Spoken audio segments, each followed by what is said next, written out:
Bismillahir Rahmanir Rahim. So what we have is, you see sometimes people get allergic, people get confused, or they get allergic to certain terminologies. So terminology is not really, it's just you're naming something that already exists. So for example, if you ask Umar radiallahu ta'ala anhu, where's the fa'il in this sentence, in this ayah? He said, what's the fa'il? Because the Sahaba, they never use fa'il. So what's maf'ul lahu? What's maf'ul lahu? But maf'ul lahu exists in Arabic language. The mudaf ilayh, or the, you get it? This is the Arabic terms that you don't know, you learn after inshallah. You understand? So they never use these terms, but these terms existed. But then to converse, and what do you say? You say, hey, well, we call this a fa'il. So when I say fa'il, you both of us know what we're talking about. So you just, existing things, you just put a name on them. So when we're talking about, it's easier to discuss. Are you following? Like say, for example, if you have like 3 rooms. So if you say, go to A room, so which room are we talking about? So you say, oh, the front room, the middle room. So just name the room so that it's easier for us to discuss. Yes? So these rooms exist as such. We just name them, so it's easier for us to understand. So for you understand that point? Achha. The next thing is, so what we're saying here is, in a person's life, you have ups and downs. So instead of called ups and downs, there's 2 names that they give in this field.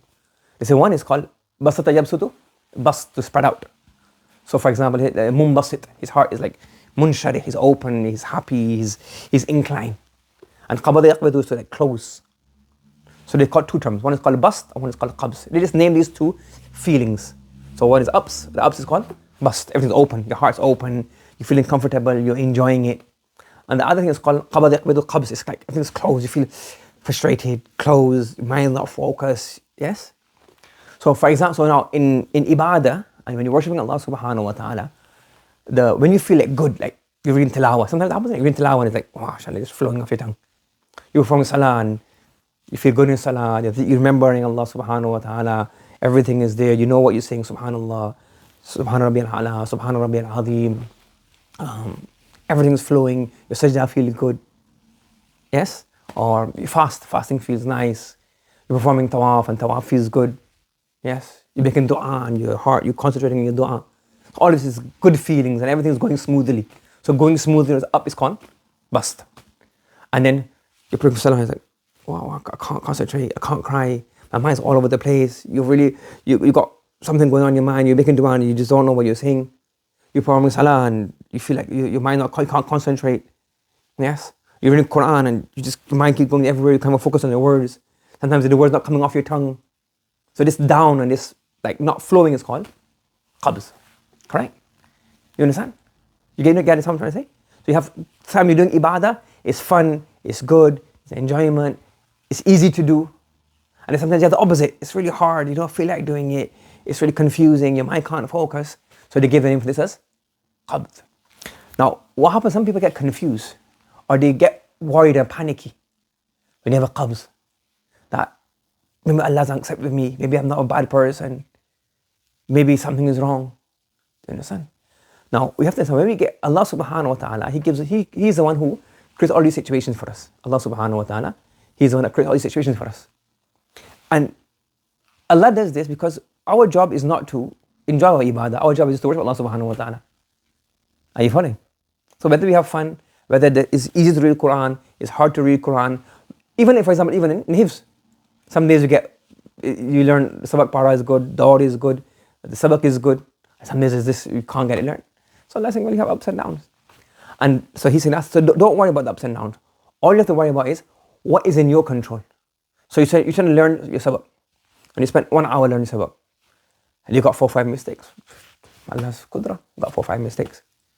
Sometimes you get mutashabihat like crazy, you learn to get mutashabihat. As long as you put in your effort, you do that. Yes? So your job, you don't get more reward if you read 1 page and it was so much fun and so easy and it flowed really well. And less reward if it's hard to read or it's confusing or your mind was wandering. You get reward for what? Your effort. What you do, you put in the thing, you done it, that's your reward for that. You understand? Now along with this, you see now Allah does this is such a great benefit. When we have downs, when we have a down, like, oh, it's hard to read, you don't feel like doing it. What's the benefit of this? That your mind stays proper. You don't get involved in arrogance or pride. I'm so good. Imagine, yeah, you pray salah, and every time you pray salah, you imagine that Allah's in front of you. You can imagine that death, the grave is in front of you. You have 100% concentration. Never your mind goes away for 1 minute. You have 100%. What would you think? I'm so pious. No? You think, oh, my salah is so good. No?